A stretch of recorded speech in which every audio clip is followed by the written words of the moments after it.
জয় জগন্নাথ দলের হয়ে শট নিতে এসছে তাদের দলের প্লেয়ার। জয় জগন্নাথ দলের দ্বিতীয় শট। সেমিফাইনাল খেলার দ্বিতীয় শট।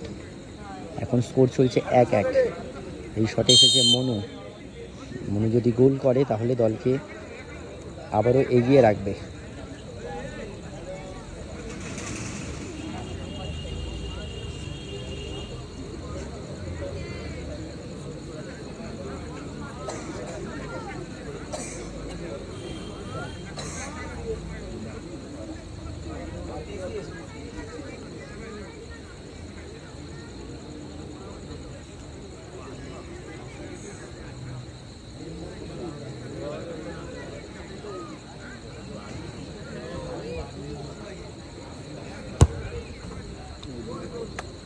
ওয়াও, মনু দারুণ গোল, দারুণ গোল।